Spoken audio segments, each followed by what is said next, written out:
día de hoy llevaremos este concepto a otro nivel. La caída libre la experimentamos todos los días. Es tan simple como dejar caer un objeto y ver el efecto que resulta gracias a la gravedad. Como sabes, según el tipo de objeto y según su peso, forma y tamaño, caerá a una velocidad diferente al resto. Porque claramente no es lo mismo tirar una hoja de papel que tirar un martillo. ¿O sí lo es? Bueno, el día de hoy veremos cómo el físico Brian Cox pone a prueba esta teoría y para ello se realizará este experimento en esta base especializada creada por la NASA. Se dejarán caer un par de plumas junto con una bola de boliche para ver cuál de los dos caerá primero. Puede que el resultado parezca evidente, pero créenos, no es así. Antes de ver esta prueba, coméntanos, ¿cuál de los dos caerá primero? La respuesta correcta recibirá un corazón.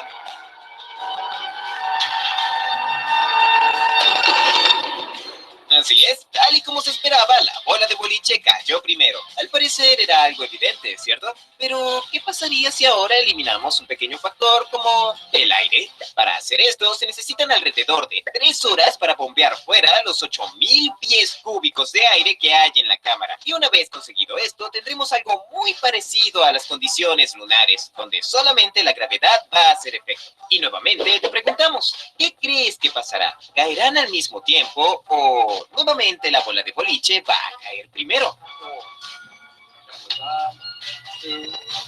2, 1, release.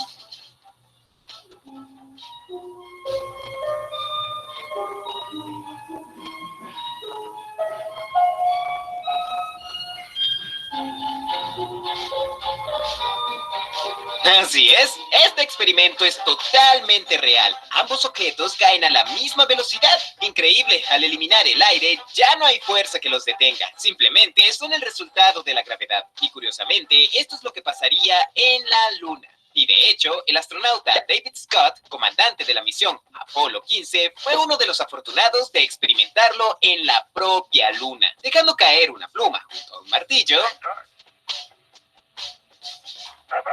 No olvides suscribirte si te ha gustado este video. Publicamos contenido muy interesante.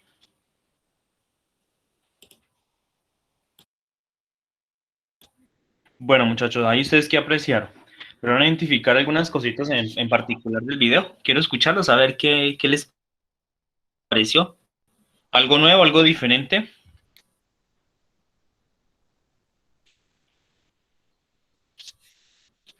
Cualquiera quien quiera opinar, tranquilos. Daniel, Me pareció curioso lo de la pluma, que caiga a la misma velocidad que la bola de boliche. gracias, Daniel, muy bien. ¿Alguien tiene algún comentario más, muchachos? ¿Cómo les pareció lo del video? Pues lo siento, lo del primer experimento, cuando aprecia la bola de boliche junto con la pluma, eso tendría sentido debido con el aire, debido a que la pluma está hecha para amortiguar al hambre, así como, está hecha como para que el aire, algo así, no me acuerdo bien de qué es lo que trataba, pero la pluma es como, bueno, no depende mucho del peso, sino cómo fue evolucionando. Listo, Nicolás, gracias. Muy bien. ¿Alguien más tiene algo otro aporte? O Nicolás, si tiene algo más que decir, listo, bueno, ya, pero hay que cerrar. ¿Alguien más? De pronto, ¿quién nos quiera compartir? ¿Sí están de acuerdo ustedes con que los objetos, independientemente de su masa, como lo mostraron ahí, y como se logra apreciar, porque pues una pluma es más ligera, es más liviana que la esfera que lanzaron, por ejemplo, de hierro?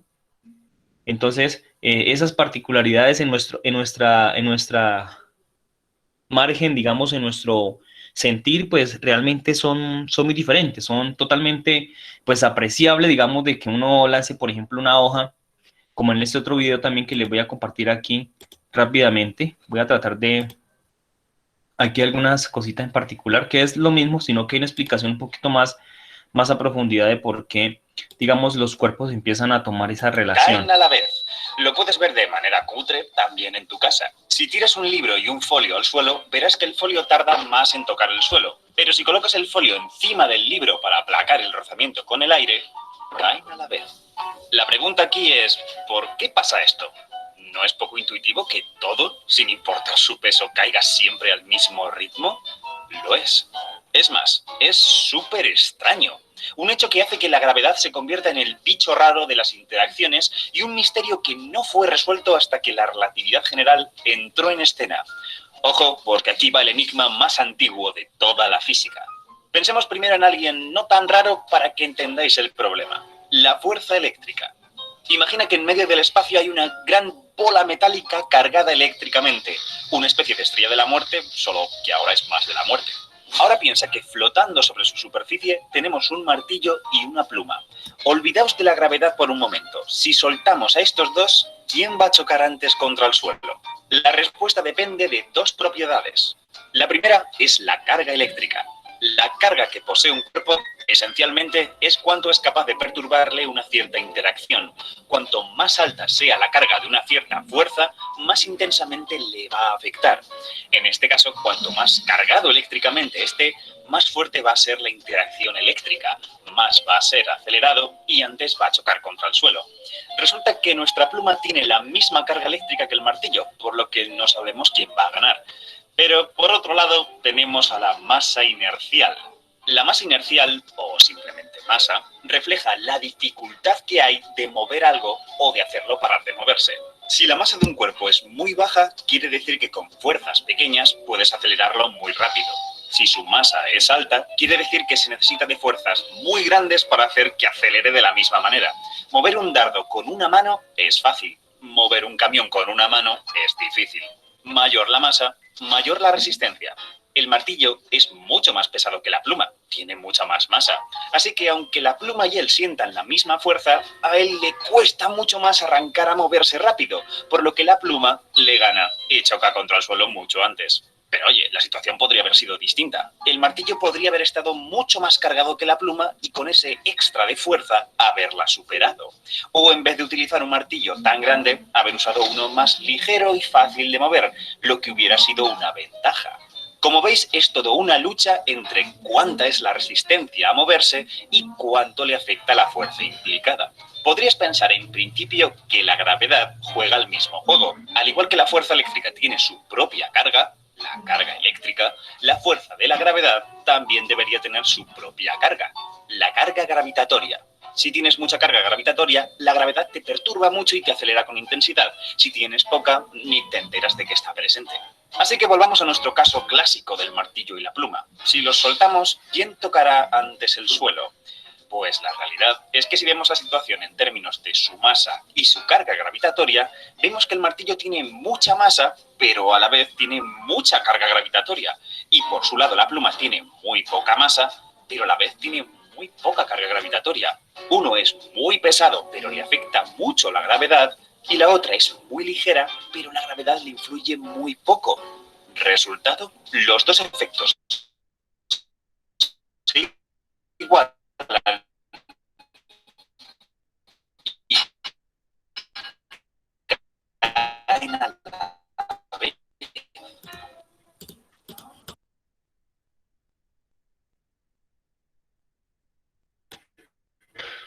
Bueno, ahí en esa partecita creo que fue claro. O sea, más de uno pregunta por qué los cuerpos caen, por qué la esencia del aire, y por qué cuando ya suprimieron, digamos, esa resistividad, quedaron solamente bajo el efecto gravitacional, caen los dos cuerpos al cuerpo, pues, digámoslo así, esa interacción se hace mayor.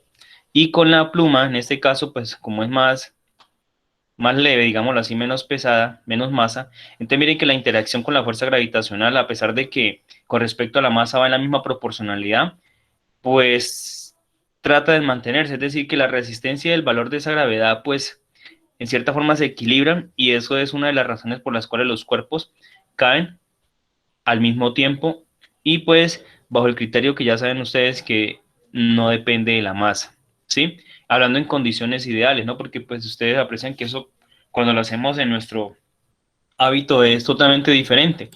Si se suelta una hoja y un cuaderno, pues también lo miraron que caían en tiempos diferentes, pero ahorita si se dobla la hoja, simplemente cambiándole la forma para que la resistencia al aire disminuya en una cierta proporcionalidad, entonces mire que ya los dos objetos pueden caer totalmente diferentes, ¿cierto? Entonces bajo esa situación, nosotros podemos ir afirmando algunas cosas en particular que es lo que quiero que de pronto tengamos en cuenta para lo que vamos a trabajar el día de hoy con respecto a lo de caída libre. Entonces, lo de caída libre nosotros debemos tener en cuenta varias cositas. Ya la vez pasada estuvimos, bueno, aquí están los videos iniciales que les tenía para proyectar, y estuvimos viendo algunas ecuaciones que son también válidas para lo que vamos a ver hoy. Es decir, esas ecuaciones en movimiento rectilíneo uniformemente acelerado, pues acá las vamos a utilizar tal cual, solamente van a sufrir unos pequeños cambios en cuanto a signos por ahí, y en cuanto a las variables, porque ya no vamos a emplear, por ejemplo, una aceleración, sino es la aceleración del valor gravitacional, ¿cierto? Aquí en las preguntas introductorias, ¿será que existe alguna relación para la caída de los cuerpos entre la masa y la aceleración de la gravedad? Pues aquí está como la explicación, ¿no? De lo que estamos hablando ahorita, comentando con respecto al video. Entre la masa y la aceleración de la gravedad, pues la relación que existe es que pues hay un aumento proporcional entre esa atracción, por eso entonces los cuerpos caen de manera tal que se gasten al mismo tiempo lanzando desde la misma altura, ¿cierto? Lo que pasaba con la pluma y el martillo. Entonces miremos que esa interacción de la gravedad, entonces por muy pequeña que sea la masa, pues así va a ser la manifestación en la interacción con ese cuerpo. Y lo mismo pasó con el martillo, es la misma interacción. Por eso entonces esos elementos se equilibran independientemente del elemento que lancemos, pues entonces van a tener, digamos, una caída similar en cuanto al tiempo que dura en ese vuelo. Entonces tengamos en cuenta también esto, muchachos, todo cuerpo independientemente de su masa caerá al mismo tiempo que algún otro cuerpo. Entonces ya ustedes pueden dar, digamos, un ejemplo en particular, ya lo hemos dicho. Si se sueltan dos cuerpos con igual masa, como por ejemplo, Ahorita no puedo comer, no ¿qué pasará con el tiempo que gasta estos en caer? Pues se supone que entonces van a ser totalmente iguales, ¿cierto? Entonces, ese puede ser, digamos, una consideración especial para que de pronto ustedes puedan tener en cuenta ese tipo de situaciones en las que se ve inmerso, digamos, este tipo de movimiento que es el de caída libre. Ahora, perdonen que me salí porque estaba por acá silenciando micrófonos. Ahora, ¿qué sentido tiene el valor de la gravedad cuando un cuerpo se suelta libremente y cuando se lanza verticalmente hacia arriba? Aquí quiero que dejemos una cosita en particular, que ahorita le voy a decir. Cuando el objeto se suelta libremente de una cierta altura, vamos a asumir que la gravedad va a ser positiva, pues porque el cuerpo va en favorecimiento de cómo lo atrae el centro gravitacional, ¿cierto? Pero si yo lo lanzo hacia arriba, de manera vertical, pues entonces miremos que yo tengo que hacer, tratar de darle una fuerza a ese objeto para que salga hacia arriba y rompa, digamos, el valor de la gravedad. O sea, forma tal que sea mayor a ello, pero llegará a un punto donde la gravedad ya por su interacción pues hace que el cuerpo otra vez se vaya, o sea, se vaya a ir frenando poco a poco y este se detenga y cambia de dirección y vuelve y cae, ¿cierto? ¿Y cómo se podría calcular la altura desde la cual se encuentra un objeto si no se cuenta con un instrumento como por decir un metro lo suficientemente largo? O sea, por ejemplo, usted dice, voy a soltar una esfera de la torre de San Antonio, ¿sí? Pero pues en este momento yo no creo que los dejen subir porque pues la infraestructura de la estructura, perdón, de la torre no cuenta con los mecanismos suficientes de forma segura para hacer el lanzamiento. Entonces, ¿cómo hago para saber, por ejemplo, si la torre tiene tantos metros o eso, cuántos metros tiene y cuánto es el tiempo, por ejemplo, que se gastó en la caída? O si se gastó tanto tiempo en la caída, ¿cuánto entonces la altura de la torre? ¿Sí? Esas son preguntas que nos podemos hacer de manera tal que de forma indirecta lo podemos calcular sin necesidad de utilizar un instrumento de medida. ¿Y será que cambia la velocidad final de un objeto que se lanza desde una altura durante diferente o será la misma? Vamos a mirar con algunas cositas. O sea, ¿qué pasa con la velocidad final? Es diferente lanzar un mismo objeto a una altura de 5 metros que 10 metros. ¿Cómo será esa velocidad final? ¿A qué velocidad llegará el objeto o los objetos al suelo? ¿Será la misma con que salieron al inicio o será totalmente diferente?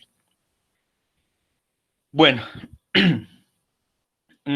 aquí hay una cosita en particular. Vamos a asumir que el eje vertical de caída de los cuerpos, como este va en descenso, como lo dijimos, entonces su signo es contrario al que se concibe con el eje. Por ende, el valor de gravedad será negativo o será positivo, puesto que la velocidad también aumenta como en un movimiento rectilíneo uniformemente acelerado. Entonces, ya con base en estos criterios, lo que estamos diciendo es que ese signo que van a tomar las ecuaciones,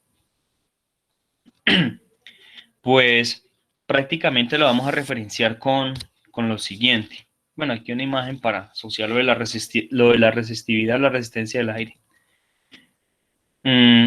Ya pues propiamente aquí hay un autor que es clave en todo este proceso, el señor Galileo Galilei, es quien de pronto nos muestra los primeros sustentos experimentales y por ende pues aquí también inicia como la parte de la fundamentación del método científico con él, donde pues se da cuenta que todos los cuerpos, independientemente de su tamaño, ya grandes, pequeños, y sin tener en cuenta la fricción que genera, digamos, el aire, ese rozamiento, van a caer entonces a la Tierra con la misma aceleración, ¿sí? O sea, están afectados por esta señora la aceleración gravitacional. Y pues a raíz de ello, entonces, trató de mostrar un experimento como este, donde ustedes se dan cuenta que, por ejemplo, cuando se deja caer desde cierta altura un cuerpo grande y uno pequeño, pues ambos llegan al suelo al mismo tiempo. Por lo que podemos afirmar que todos los cuerpos en caída libre van a experimentar una aceleración por efecto a la fuerza de gravedad que genera la Tierra y provocando, pues obviamente, un movimiento uniformemente acelerado.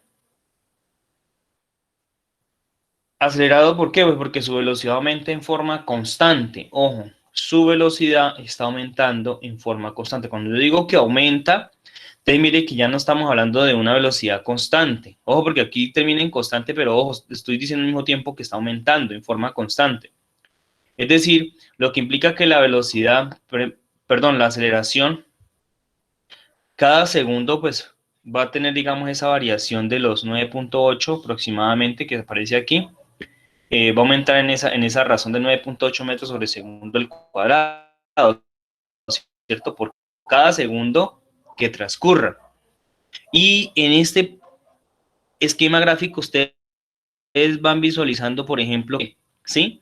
Ustedes miren que lo que está en el plano, pues ahí se mostraba que, por ejemplo, a medida que iba descendiendo el cuerpo, él iba acelerándose, ¿sí? Por lo tanto, las velocidades pues eran totalmente diferentes, pero entonces a un ritmo de tiempo también totalmente, digámoslo así, diferente, pero que encontró una proporcionalidad ahí y a su vez una constante, que esa constante es la que nosotros definimos con el valor de 9.8 metros sobre segundo al cuadrado sobre cualquier parte de la superficie terrestre, siendo una proximidad a ella.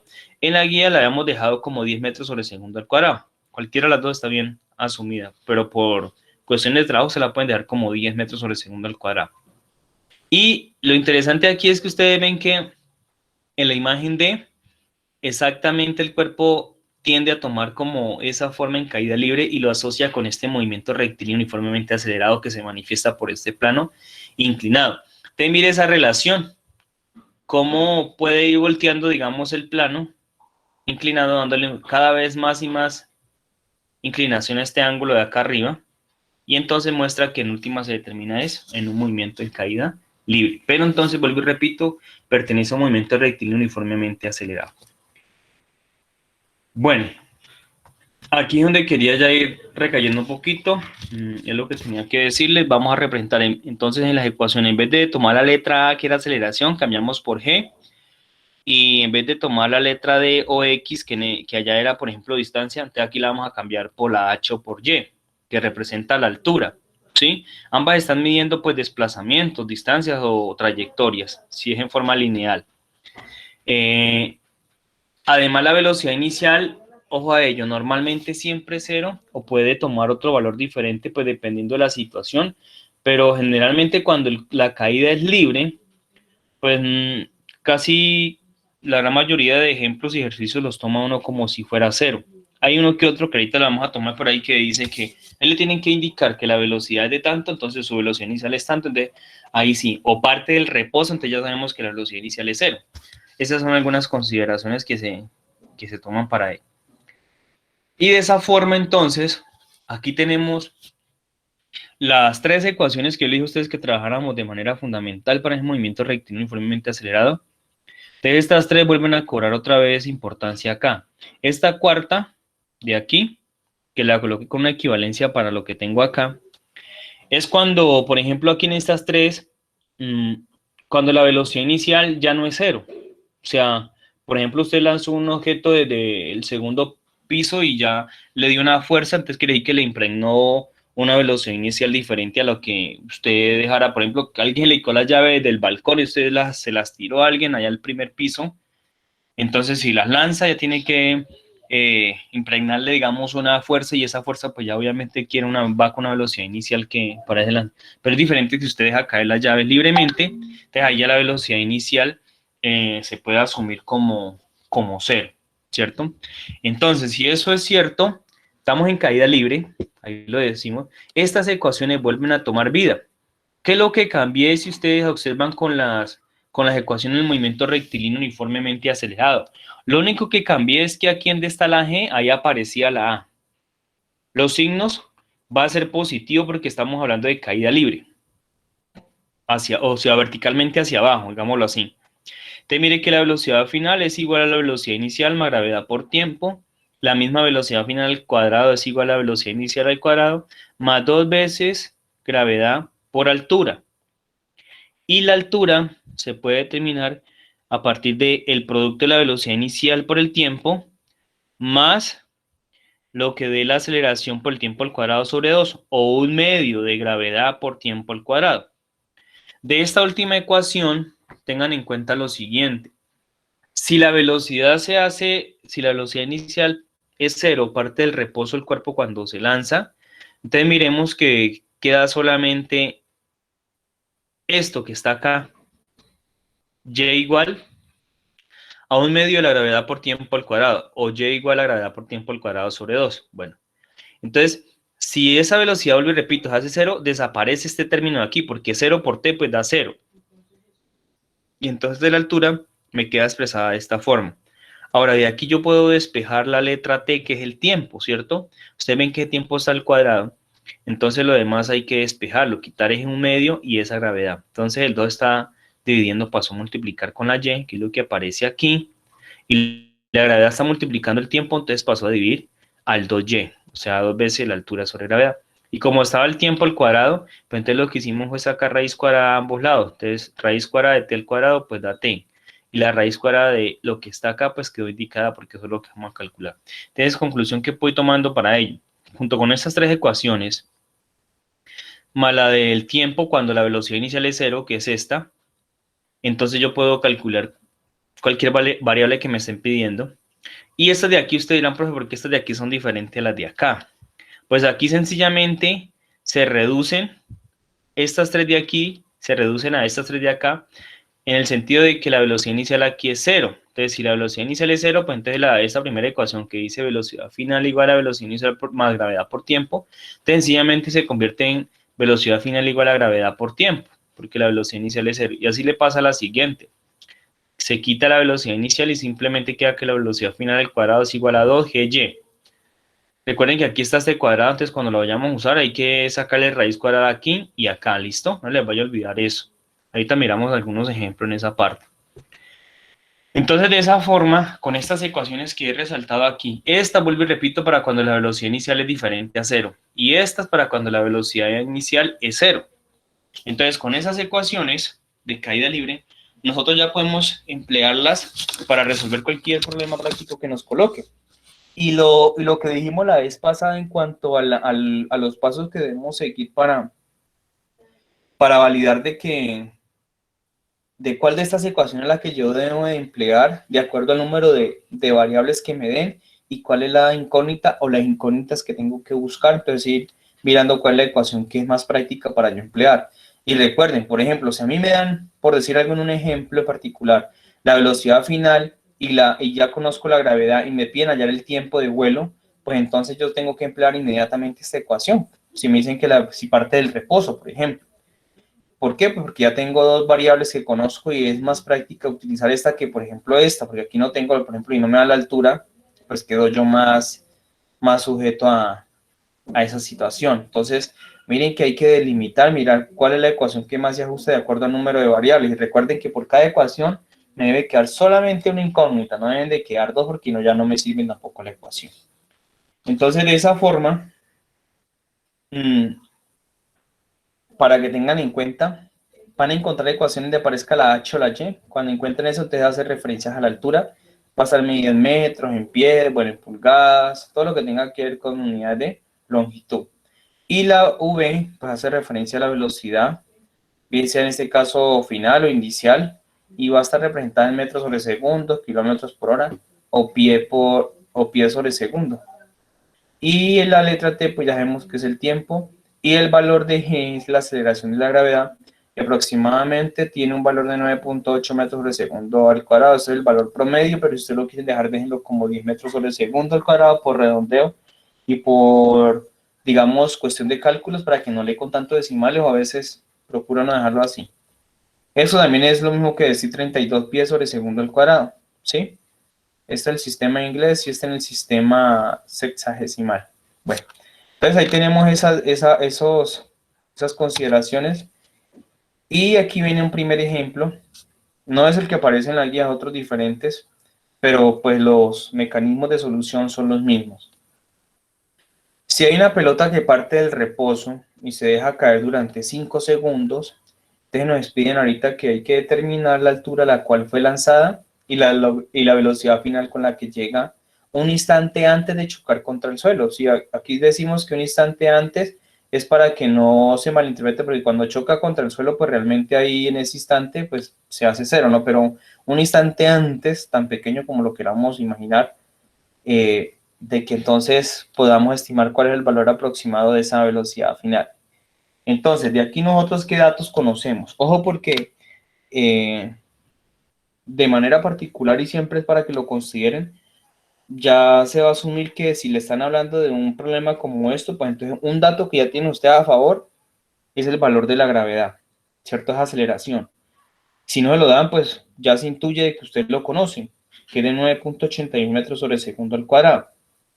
Ahora, con este dato, acá dice otro adicional, si una pelota parte del reposo, entonces implica que la velocidad inicial va a ser cero, ¿sí? Porque ya está partiendo el reposo.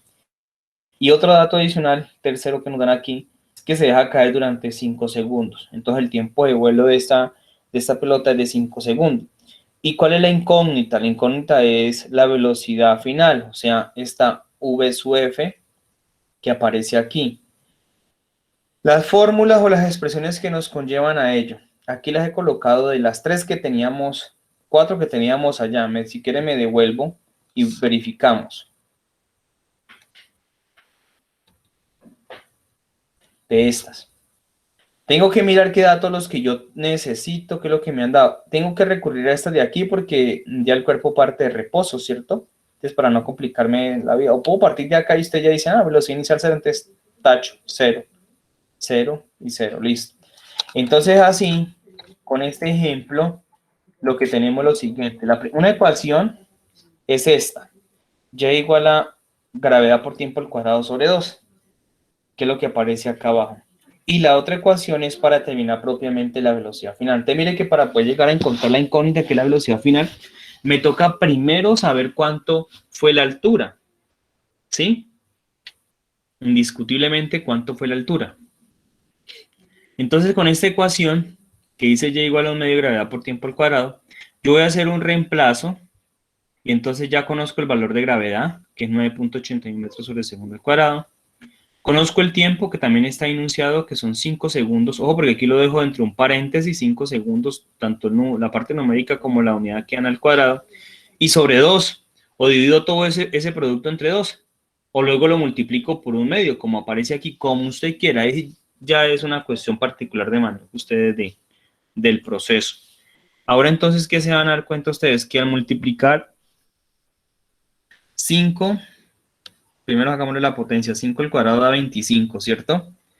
Y al multiplicar ese 25 por los 9.8 .81, que es el valor de la gravedad. Eso me da un valor aproximado de 245.25. Pero si lo divido entre este 2 de aquí, pues entonces la altura me da aproximada de 222.6.5 más o menos metros. Quiere decir que esta pelota que se soltó durante 5 segundos desde el reposo, mire la altura a la cual fue lanzada. ¿Sí? Entonces mire que siempre fue alto. Ahora, ¿con qué velocidad cae o llega esa pelota al suelo? Un instante antes de tocar el piso o el suelo. Pues entonces la siguiente ecuación que debo emplear es esta. ¿Sí? Yo puedo emplear, muchachos, por favor, cerramos el micrófono. Yo puedo emplear, si empleo esta que está aquí propuesta, velocidad final igual a gravedad por tiempo, la había podido haber hecho de manera inicial, ¿cierto? Sino que me quise ir por el lado más larguito para que ustedes puedan entender esto. De que cuando yo, por ejemplo, necesito llegar a una variable y no tengo otra, pues entonces tengo que hacer uso primero para encontrar una incógnita y luego sí que me llega la otra. En este caso, vuelvo y repito, yo pude haber empleado directamente esta, ¿sí?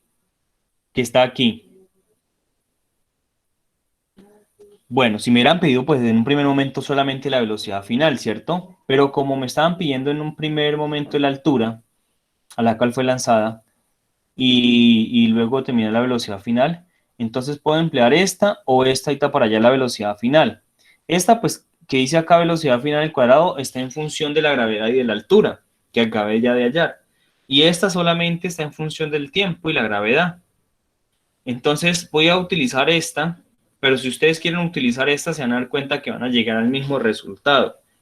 Y entonces si empleo esta velocidad final, que es la que aparece aquí en, aquí en la presentación, entonces decimos que la gravedad es 9.81 metros sobre segundo al cuadrado y el tiempo es de 5 segundos. Entonces al multiplicar 9.81 por 5, me da el valor aproximado de 49.05 metros sobre segundo. Esa es la velocidad con que llega entonces el objeto o el cuerpo un instante antes de chocar el suelo. Aquí está el esquema gráfico, entonces ustedes se dan cuenta, por ejemplo, la velocidad inicial cuando se lanza, la situación final, ¿sí? Entonces ahí están las consideraciones.